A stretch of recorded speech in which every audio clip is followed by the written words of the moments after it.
இந்த 4வது நாள் உபவாச கூட்டத்திலே கலந்து கொண்ட உங்கள் யாவரையும் ஆண்டவர் ஆசீர்வதித்து ஆண்டவர் உங்களை உயர்த்துவாராக. தொடர்ந்து இந்த 4வது நாட்களிலும் வேதத்தை நாம் வாசித்து நாம் தியானிப்போம். யாத்திராகமம் 30ஆம் அதிகாரம் 26 முதல் 29 வசனங்களை நாம் வாசிப்போம். யாத்திராகமம் 30 26 29 வரை நாம் வாசிப்போம். அதினாலே ஆசரிப்பு கூடாரத்தையும் சாட்சி பெட்டியையும் மேஜையையும் அதின்மேல் பணிமுட்டுகள்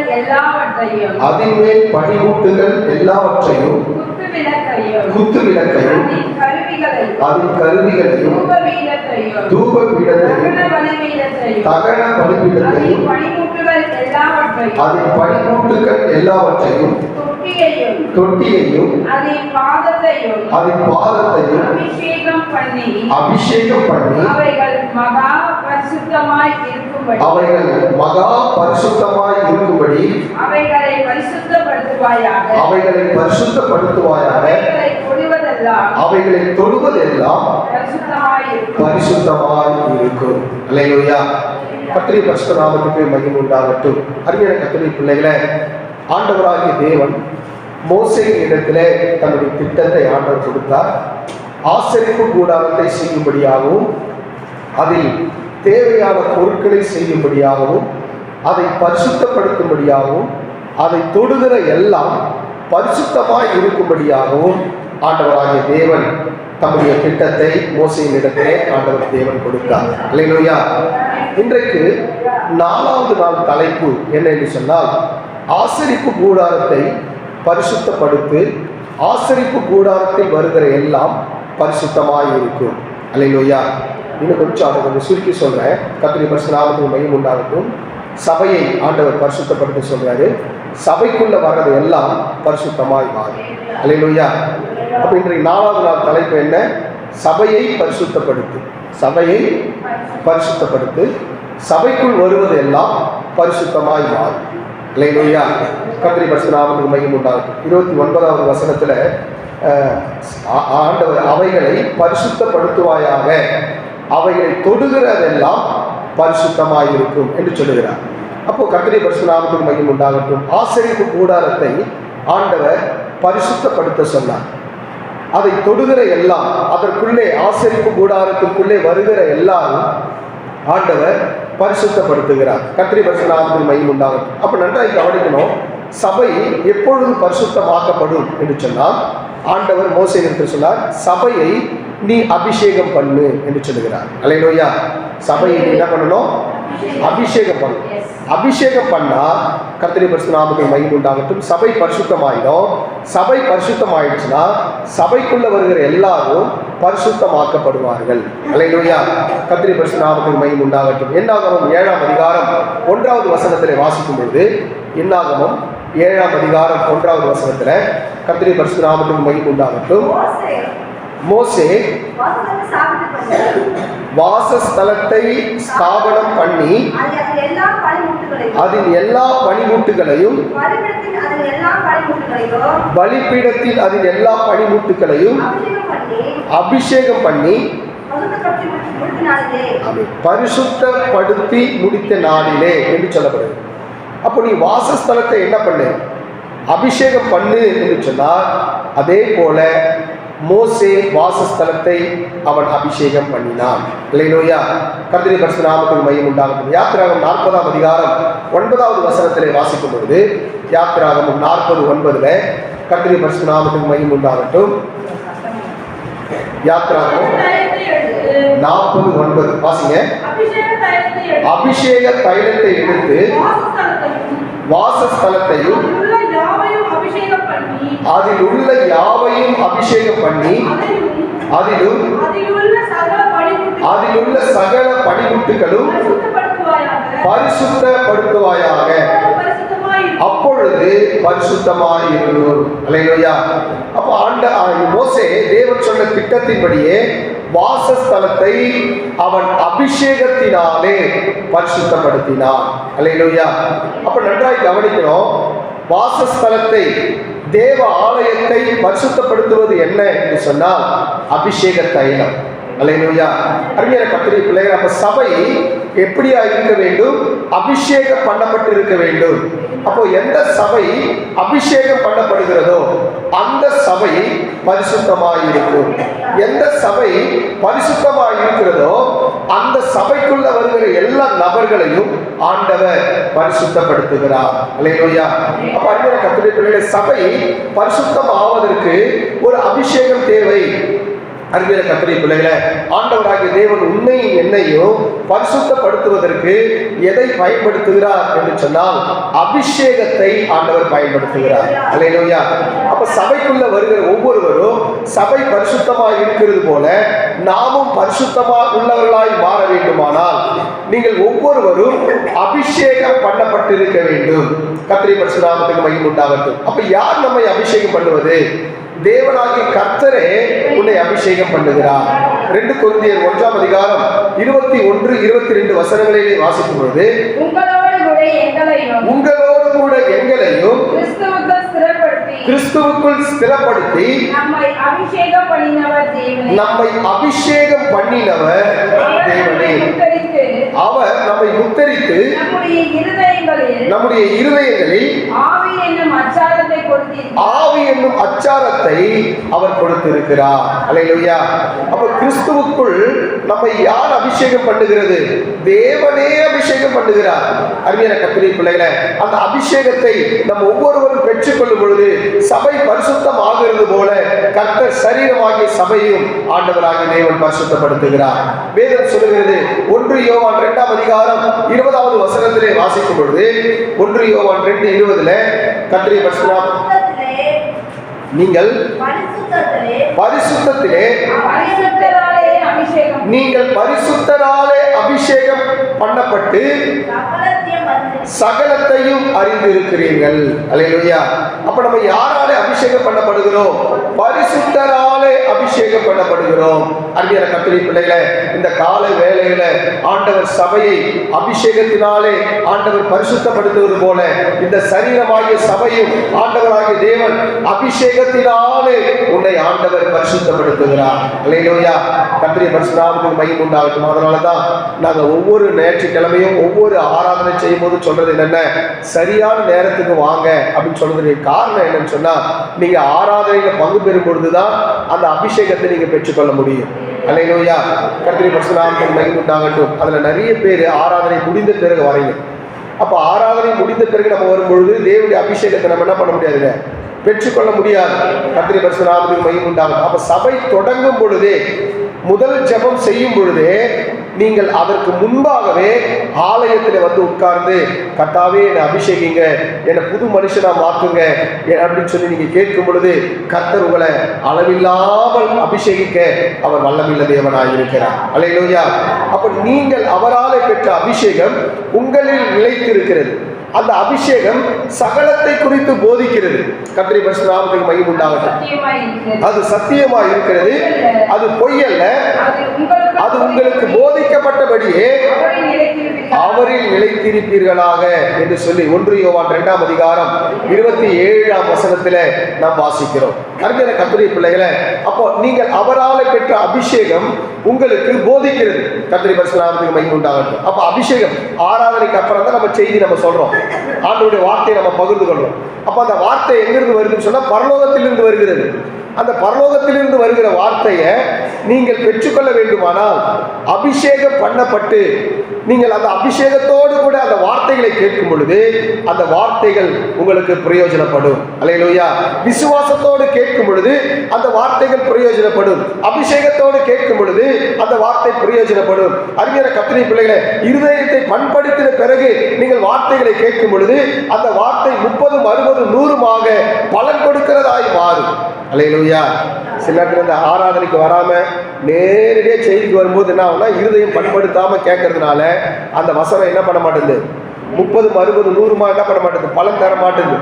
கர்த்தருடைய பரிசுத்த நாமத்துக்கு மகிமை உண்டாகட்டும். அப்போ நல்லா கவனிக்கிற அபிஷேகம் நம்ம இருதயத்தை என்ன பண்ணுது அப்படின்னு சொன்னால், அது வந்து நம்மளை பண்படுத்தி, அது ஆண்டவருடைய வார்த்தைகள் நமக்குள்ள முளைத்தெழும்பி அது பலன் தருகிறதாக காணப்படுகிறது. அல்லேலூயா. அப்போ அபிஷேகம் என்ன செய்கிறது? உங்களை அப்படியே பக்குவப்படுத்துது, உங்களை பரிசுத்தப்படுத்துது. கர்த்தருடைய பரிசுத்த நாமத்துக்கு மகிமை உண்டாகட்டும். அருமையான கர்த்தருடைய பிள்ளைகளை, அப்போ நம்ம ஒவ்வொருத்தரும் இந்த 40 நாள் மாத்திரம் அல்ல, ஒவ்வொரு நாளும் தேவ சமூகத்தில் நம்ம நேரத்தோடு கூட நம்ம தேவ ஆலயத்துக்கு கடந்து வருவர்களாய் மாற வேண்டும். அல்லேலூயா.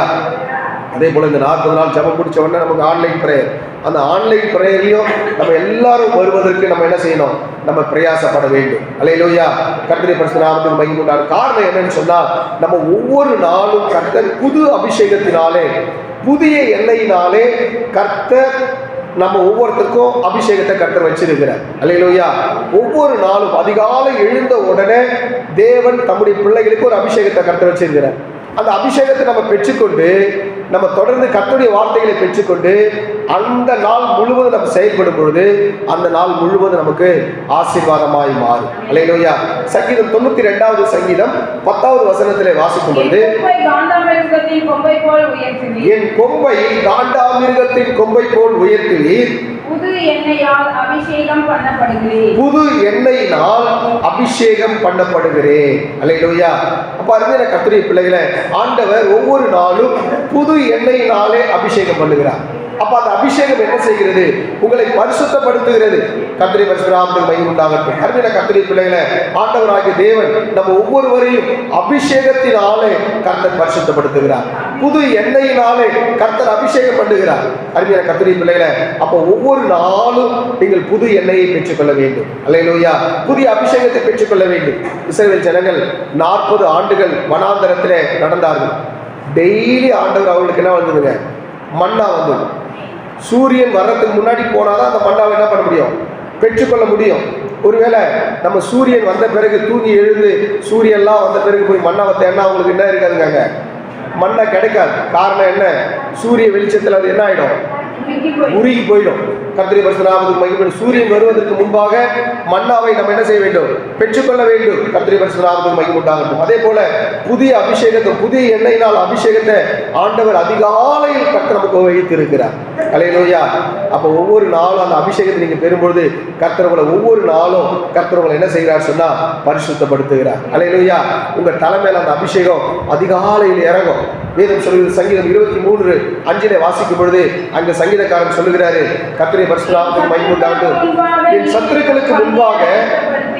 சத்துருக்களுக்கு முன்பாக நீர் எனக்கு ஒரு பந்தியை ஆயத்தப்படுத்தி என் தலையை எண்ணெயினால் அபிஷேகம் பண்ணுகிறேன், என் பாத்திரம் நிரம்பி வழிகிறது. அல்லேலூயா.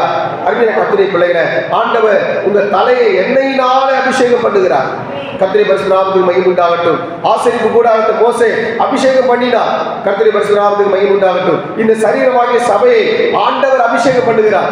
ஒவ்வொரு நாளும் ஆண்டவர் நம்முடைய தலையை எண்ணெயினாலே அபிஷேகம் பண்ணுகிறார். அருமையான கர்த்தருடைய பிள்ளைகளை, அந்த அபிஷேகம் நிரம்பி வழிய வேண்டும். அல்லேலூயா. நிரம்பி வழிகிறதான ஒரு அபிஷேகம்.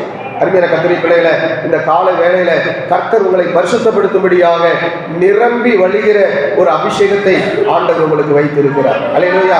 உங்க தலையை ஆண்டவர் எண்ணெயினாலே அபிஷேகம் பண்ணும் பொழுது கர்த்தருடைய பரிசுத்த நாமத்துக்கு மகிமை உண்டாகட்டும். சங்கீதக்காரன் சொல்றாரு, சத்துருக்களுக்கு முன்பாக நீர் எனக்கு ஒரு பந்தியை ஆயத்தப்படுத்தி. அல்லேலூயா. அருமையான கர்த்தருடைய பிள்ளைகளை, கர்த்தருடைய பரிசுத்த நாமத்துக்கு மகிமை உண்டாகட்டும். அந்த அபிஷேகம் உன் தலையின் மேல் இருக்கும் பொழுது எந்த சத்துருவும் உன்னை தொட முடியாது. எந்த பிசாசின் போராட்டங்களும் உங்களை தொட முடியாது. எந்த மனுஷிக ஆவிகளும் உங்களை தொட முடியாது. காரணம், கர்த்தருக்கு ஒரு அபிஷேகத்தை கொடுத்து அந்த அபிஷேகத்தின் மூலமாக கர்த்தரை பரிசுத்தப்படுத்துகிறார். அல்லேலூயா. கர்த்தருடைய பரிசுத்த நாமத்துக்கு மகிமை உண்டாகட்டும். அருமையான கர்த்தருடைய பிள்ளைகளே, அப்போ ஆண்டவராகிய தேவன் எப்படிப்பட்டதான ஒரு அபிஷேகத்தை தருகிறார் அப்படின்னு சொன்னா, அவர் அபிஷேகம் பண்ணும் பொழுதே நமக்குள்ள ஒரு சந்தோஷம் வந்துடும். அல்லேலூயா. கர்த்தருடைய பரிசுத்த நாமத்துக்கு மகிமை உண்டாகட்டும். சங்கீதம் 45வது சங்கீதம் 7வது வசனத்திலே வாசிக்கும் பொழுது, சங்கீதம் 45:7, நீர் நீதியை விரும்பி அக்கிரமத்தை வெறுக்கிறீர், ஆதலால் தேவனே உம்முடைய தேவன் பார்க்கிலும் உம்முடைய தோழரை பார்க்கிலும் உம்மை ஆனந்த தைலத்தினால் அபிஷேகம் உம்மை பண்ணினார். ஆனந்த தைலத்தினால் அபிஷேகம் பண்ணினார். அப்ப எப்படிப்பட்ட அபிஷேகம்? ஆனந்த தைல அபிஷேகம். அல்லேலூயா. கர்த்தரே ஆண்டவர் நம்மளை அபிஷேகிக்கிறாருன்னா நம்ம மனசுக்குள்ள என்ன வந்துடும்? ஒரு பெரிய சந்தோஷம் வந்துடும். அல்லேலூயா. கர்த்தரே முதல்ல அபிஷேகம் பெறும் பொழுது உங்களுக்குள்ள சந்தோஷம் வந்திருக்கும். அந்த சந்தோஷத்தை ஆண்டவர் நிரந்தரமா உனக்குள்ள வைக்கணும் அப்படின்னு சொல்லி ஆண்டவர் விரும்புறார். அல்லேலூயா. அதான் அப்போஸ்தலனாகிய பவுல் சொல்லும் பொழுது சொல்றாரு, சந்தோஷமாயிருங்கள் சந்தோஷமாயிருங்கள் என்று மறுபடியும் சொல்லுகிறேன். எப்படிப்பட்ட சூழ்நிலை சொன்னாரு? அவர் சிறைச்சாலையில பிலிப்பேருக்கு எங்க இருந்து எழுதுறாரு அவர் நிருபத்தை அப்படின்னு சொன்னா, சிறைச்சாலையில் இருந்து எழுதுறாரு. சிறைச்சாலையில் இருந்து நிருபம் எழுதும்போது சொல்ற, சந்தோஷமாயிருங்கள் என்று நான் மறுபடியும் சொல்லுகிறேன். அப்ப நான் யோசிச்சேன், சிறைச்சாலையில் இருந்து அவர் சந்தோஷமா இருக்க காரணம் என்னென்ன? ஒவ்வொரு நாளும் கர்த்தர் அவருக்கு புது அபிஷேகத்தை கொடுத்து கொண்டே இருந்தார். அல்லேலூயா. அப்ப நல்லா கவனிக்கணும், உங்க சந்தோஷத்தை சூழ்நிலைகள் ஒருபோதும் எடுத்து போடவே முடியாது. அல்லேலூயா. அப்போ பவுலுடைய சூழ்நிலை என்ன? அவர் சிறைச்சாலையில் இருக்கிறார், அவர் கைதியா இருக்கிறார். இயேசு கிறிஸ்துவை அறிவித்தது நிமித்தமாக அவர் சிறைச்சாலையில் இருக்கிறார். அப்ப சிறைச்சாலையில் இருந்தாலும் அந்த சிறைச்சாலை அவர் சந்தோஷத்தை என்ன பண்ண முடியல, குறைக்க முடியல. காரணம் என்ன? ஒவ்வொரு நாளும் புது அபிஷேகத்தை அவர் எந்த இடத்துல இருந்தாலும் அவர் தேவனுடைய அபிஷேகத்தை அவர் பெற்றுக்கொண்டே இருக்கிறார். அல்லேலூயா. அப்ப கர்த்தருடைய பிள்ளைகள் ஒரு காரியத்தை நல்லா புரிஞ்சுக்கணும். சூழ்நிலைகளோ அல்லது இந்த உலகத்தினுடைய எந்த ஒரு காரியமோ உங்க அபிஷேகத்தை தடை பண்ணவே முடியாது, உங்க சந்தோஷத்தை தடை பண்ணவே முடியாது. நீங்க அதை சரியா புரிஞ்சுக்கிட்டீங்கன்னா கர்த்தருடைய பரிசுத்த நாமத்துக்கு மகிமை உண்டாகட்டும். உங்க சந்தோஷம் எல்லா சூழ்நிலையிலும் இருக்கும். அல்லேலூயா. அல்லேலூயா. கர்த்தருடைய பரிசுத்த நாமத்துக்கு மகிமை உண்டாகட்டும். அப்போ ஆண்டவருடைய நாமத்துக்கு மகிமை உண்டாகட்டும். சூழ்நிலைகள் ஒருபோதும் அந்த அபிஷேகத்தை தடை பண்ண முடியாது. சூழ்நிலைகள் ஒருபோதும் நீங்கள் பரிசுத்தமாகிறத தடை பண்ண முடியாது. சூழ்நிலைகள் ஒருபோதும் உங்க மகிழ்ச்சியை எடுத்து போட முடியாது. அருமையான கர்த்தருடைய பிள்ளைகளை, ஒவ்வொரு நாளும் அந்த அபிஷேகத்தை பெற்றுக் கொள்ளுங்க. அல்லேலூயா.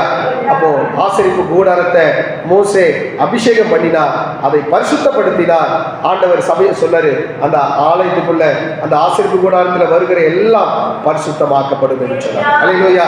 அப்போ அருமையான கர்த்தருடைய பிள்ளைகளை, தேவன் அபிஷேகத்தை கொடுப்பது எதற்காகன்னு சொன்னா, முதல் உன்னுடைய தனிப்பட்ட வாழ்க்கையில நீ நல்ல ஒரு மகிழ்ச்சியா இருக்கணும் என்றதுக்காக. இரண்டாவது, கர்த்தர் உன்னை அபிஷேகத்தினுடைய நோக்கம் என்னன்னு சொன்னா, கர்த்தருடைய பரிசுத்த நாமத்துக்கு மகிமை உண்டாகட்டும், உன்னை கொண்டு தேசத்திலே பெரிய காரியங்களை கர்த்தர் செய்ய முடியாது. அல்லேலூயா. ஏசாயா 61 அதிகாரம் 1வது வசனத்திலே வாசிக்கும் பொழுது, ஏசாயா 61:1, கர்த்தராகிய தேவனுடைய ஆவியானவர் என்மேல் இருக்கிறார், சிறுமைப்பட்டவர்களுக்கு சுவிசேஷத்தை பிரசங்கிக்க கர்த்தர் என்னை அபிஷேகம் பண்ணினார். போதுமா? கர்த்தர் என்னை அபிஷேகம் பண்ணினார். அல்லேலூயா. அப்ப கர்த்தர் எதற்காக உன்னை அபிஷேகம் பண்ணுகிறார்? சிறுமைப்பட்டவர்களுக்கு சுவிசேஷத்தை அறிவிக்கும்படியாகும். அல்லேலூயா. அப்ப கர்த்தர் உனக்கு எதற்காக ஆண்டவர் அபிஷேகத்தை கொடுத்திருக்கிறார் அப்படின்னா, சிறுமைப்பட்ட எல்லாருக்கும் சுவிசேஷத்தை சொல்லணும். அல்லேலூயா. ஒன்று, நீ சந்தோஷமா இருக்கணும்னு அபிஷேகம் பண்றாரு. ரெண்டாவது, நீ மற்றவர்களுக்கு பிரயோஜனம் உள்ளவனாக இருக்கும்படி கர்த்தரோட அபிஷேகம் பண்றாரு. அல்லேலூயா. அப்போ சிறுமைப்பட்டவர்களுக்கு நம்ம என்ன செய்ய வேண்டும்? சுவிசேஷத்தை பிரசங்கிக்க வேண்டும். அல்லேலூயா. குறைந்தது ஒரு நாளைக்கு ஒரு நபருக்காவது நம்ம இயேசுவை பத்தி சொல்லணும். அல்லேலூயா. இந்த 4வது நாள்ல எத்தனை பேர் தீர்மானம் எடுக்கிறீங்க? ஒரு நாளைக்கு ஒருத்தருக்காச்சும் நான் சுவிசேஷத்தை சொன்னாட்டவர். இயேசு நல்லவர். அல்லேலூயா. இயேசு நல்லவர். அல்லேலூயா. இயேசு உன்னை ரட்சிக்கிறார், இயேசு உனக்கு விடுதலை தருகிறார், இயேசு வாழ்க்கையை மாற்றுவார். அவ்வளவுதான் சுவிசேஷம். அல்லேலூயா. ரொம்ப பெருசா மணிக்கணக்கா பேசணும்னு அவசியம் இல்லை. அல்லேலூயா. இயேசு அவங்கள்ட்ட கொண்டு போய் சேர்க்கணும். அல்லேலூயா. எத்தனை பேர் தீர்மானம் எடுக்கிறீங்க? ஆண்டவர், நான் ஒரு நாளைக்கு ஒருத்தருக்காச்சும் சொல்லுவேன். ஆண்டவரே, அல்லேலூயா, நான் ஒரு நாளைக்கு ஒருத்தருக்காச்சும் நான் என்ன பண்ணுவேன்? சுவிசேஷத்தை சொல்லுவேன். அல்லேலூயா. அப்ப ஆண்டவராகிய இயேசு கிறிஸ்து இந்த பூமியில, கர்த்தருடைய பரிசுத்த நாமத்துக்கு மகிமை உண்டாகட்டும், சுவிசேஷத்தை அறிவிப்பதற்கு தன்னை ஆயத்தப்படுத்திட்டார். கர்த்தருடைய பரிசுத்த நாமத்துக்கு மகிமை உண்டாகட்டும். வேதத்தில் நாம் வாசிக்கும் பொழுது மத்தேயு 4 அதிகாரம் 23, 24 வசனங்களிலே வாசிக்கும் பொழுது, மத்தேயு 4, 23, 24, பின்பு இயேசு கலிலேயா எங்கும் சுற்றி நடந்து நல்லா கவனிக்கணும். அவர்களுடைய ஜெப ஆலயங்களில் உபதேசித்து. அல்லேலூயா. இப்ப ஆலயம் எப்படி இருக்கு? பரிசுத்தமா இருக்கு. நல்லா கவனிக்கணும். ஆலயம் எப்படி இருக்கு? அப்போ ஆலயத்தை மோசே நாட்கள்ல பிரதிஷ்டை பண்ணாங்க, ஒரு அபிஷேகம் பண்ணாங்க, ஆலயம் பரிசுத்தம் ஆயிடுச்சு. இப்ப அந்த ஆலயத்துல யார் போய் பிரசங்கம் பண்றது? ஆண்டவராக இயேசு கிறிஸ்து பிரசங்கம் பண்றார். அல்லேலூயா. கர்த்தருடைய பரிசுத்த நாமத்துக்கு மகிமை உண்டாகட்டும். அவர்களுடைய ஜெப ஆலயத்திலே அவர் பிரசங்கம் பண்ணினார். அப்ப எதற்காக கர்த்தரை அபிஷேகம் பண்ணினார்? கர்த்தருடைய வார்த்தைகளை அறிவிக்க. கர்த்தருடைய பரிசுத்த நாமத்துக்கு மகிமை உண்டாகட்டும். தொடர்ந்து வாசிப்போம் அந்த வசனத்தை. ராஜ்யத்தின் சுவிசேஷத்தை பிரசங்கித்து ஜனங்களுக்கு உண்டாயிருந்த சகல வியாதிகளையும் சகல நோய்களையும் நீக்கி சொஸ்தமாக்கினார். அல்லேலூயா. அப்ப அருமையான கர்த்தருடைய பிள்ளைகளை, ஆலயத்துக்குள்ள வந்த எல்லாருக்கும் விடுதலையை கற்றுக் கொடுப்பார். அல்லேலூயா. அப்போ ஆண்டவர் இந்த தேவனுடைய ராஜ்யத்தினுடைய சுவிசேஷ வார்த்தைகளை பிரசங்கிக்கும் பொழுது அவர்களுக்குள்ள ஒரு விசுவாசம் வந்துருச்சு. ஆண்டவராக இயேசு கிறிஸ்து அவர் ஜெபிக்கும் பொழுதே அங்க அற்புதம் நடந்தது. அல்லேலூயா. அருமையான கர்த்தருடைய பிள்ளைகளை, ஆலயத்திலே அவர் உபதேசித்தார். அருமையான கர்த்தருடைய பிள்ளைகளை, ஆலயம் பரிசுத்தமாக இருக்கிறது அபிஷேகத்தினாலே. அங்கு உள்ள வருகிற ஒவ்வொருத்தருக்கும் கர்த்தர் விடுதலை கொடுத்து நடத்த அவர் வல்லமையுள்ளவராக இருக்கிறார். மத்தேயு 9ஆம் அதிகாரம் 35வது வசனத்திலே வாசிக்கும் பொழுது, மத்தேயு 9:35 கர்த்தருடைய பரிசுத்த நாமத்துக்கு மகிமை உண்டாகட்டும். பின்பு இயேசு சகல பட்டணங்களிலும் கிராமங்களிலும் சுற்றி நடந்து ஜெப ஆலயத்தில் உபதேசித்து ராஜ்யத்தின் சுவிசேஷத்தை பிரசங்கித்து ஜனங்களுக்கு உண்டாயிருந்த சகல வியாதிகளையும் சகல நோய்களையும் நீக்கி அவர்களை சொஸ்தமாக்கினார். அல்லேலூயா. அப்ப அவர் பட்டணங்கள், கிராமங்கள், எல்லா இடத்தில் இருக்கிற ஜெப ஆலயங்களுக்கு போனார். அல்லேலூயா. எல்லா ஜெப ஆலயங்களிலும் அவர் உபதேசம் பண்ணினார். கர்த்தருடைய பரிசுத்த நாமத்துக்கு மகிமை உண்டாகட்டும். அல்லேலூயா. பிதாவை எங்கும் தொழுதுகளும் காலம் வரும் என்று சொல்லும் பொழுதே ஆண்டவராகிய இயேசு கிறிஸ்து நாட்களிலே ஜெப ஆலயங்கள் உருவாக்கப்பட்டது.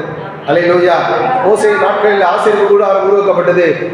ஆண்டவராக இயேசு கிறிஸ்து வாழ்ந்த நாட்களிலே ஆங்காங்கே ஜெபாலயங்கள் காணப்பட்டது. கர்த்தருடைய பரிசுத்த நாமத்துக்கு மகிமை உண்டாகட்டும். பட்டணங்கள் தோறும் கிராமங்கள் தோறும் அவர் சுற்றி நடந்து ஜெப ஆலயங்களில் அவர் உபதேசம் பண்ணினார். கர்த்தருடைய பரிசுத்த நாமத்துக்கு மகிமை உண்டாகட்டும். ஜெப ஆலயம் ஏற்கனவே பிரதிஷ்டை பண்ணப்பட்டு பரிசுத்தமாக்கப்பட்டிருக்கிறது. இப்ப ஆண்டவர் உபதேசம் வார்த்தைகளை கொடுக்கும் பொழுது இன்னும் ஜனங்கள் பரிசுத்தமாகிறார்கள். ஆண்டவர் அவங்களுக்குள்ள அந்த வார்த்தை போகும் பொழுது அவருடைய சரீரத்தில் இருந்த எல்லா பலவீனங்கள், வியாதிகள், சோர்வுகள், அவங்க எந்த தேவைகளோடு கூட ஆலயத்துக்குள்ள வந்தாங்களோ அந்த தேவைகளை எல்லாம் ஆண்டவராகிய தேவன் பூர்த்தி செய்தார். அல்லேலூயா. வேதம் சொல்லுகிறது, அப்போஸ்தலர் 10ஆம் அதிகாரம் 38வது வசனத்திலே வாசிக்கும் பொழுது, பரிசுத்த ஆவியினாலும் வல்லமையினாலும் நசரனாகிய இயேசு கிறிஸ்துவை பரிசுத்த ஆவியினாலே தேவன் அபிஷேகம் பண்ணினார் என்று சொல்லி வாசிப்போம் அந்த வசனத்தை. நசரனாகிய இயேசுவை தேவன் பரிசுத்த ஆவியினாலும் வல்லமையினாலும் அபிஷேகம் பண்ணினார்.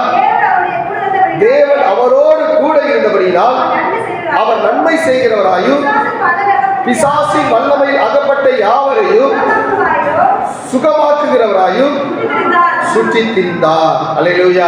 அருமையான கர்த்தருடைய பிள்ளைகளே, நசரனாகிய இயேசுவை தேவன் பரிசுத்த ஆவியினாலும் வல்லமையினாலும் அபிஷேகம் பண்ணினார். அல்லேலூயா. இந்த 4வது நாட்களிலே கர்த்தர் உங்களுக்கு ஒரு அபிஷேகத்தை தருகிறார். பரிசுத்த ஆவியினாலும் வல்லமையினாலும் ஆண்டவருடைய அபிஷேகம் உங்களை பரிசுத்தப்படுத்தும். அந்த அபிஷேகம் உங்களை நீதி பாதையில் நடத்தும். அந்த அபிஷேகம் உங்களை பரலோகத்துக்கு நேராக நடத்தும். ஆண்டவராகிய தேவன் உங்களுக்கு இந்த 4வது நாட்களிலே தேவனுடைய ஆலயத்தை பரிசுத்தப்படுத்தி அந்த ஆலயத்துக்குள்ளே வருகிற ஒவ்வொருவரையும் ஆண்டவர் பரிசுத்தப்படுத்துவது போல இந்த ஆலயத்துக்குள்ளே உட்கார்ந்து கொண்டிருக்கிற உங்கள் ஒவ்வொருவரை கர்த்தர் பரிசுத்தப்படுத்தி உங்களுடைய எல்லா விதமான தேவைகளை ஆண்டவர் தாமே சந்திக்க அவர் வல்லமையுள்ளவராக இருக்கிறார். அருமையான கர்த்தருடைய பிள்ளைகளே, ஆண்டவராகிய தேவன் உன்னை வல்லமையினாலே நிரப்புகிறார், பரிசுத்த ஆவியினாலே நிரப்புகிறார். அருமையான கர்த்தருடைய பிள்ளைகள், அப்படி நம்ம எல்லாரும் முழங்கால் படிக்கிறோம். ஆண்டவரே, நன்றியோடு நாங்கள் போய் சோதரிக்கிறோம், நன்றியோடு நாங்கள் போய் துதிக்கிறோம். ஆண்டவரே,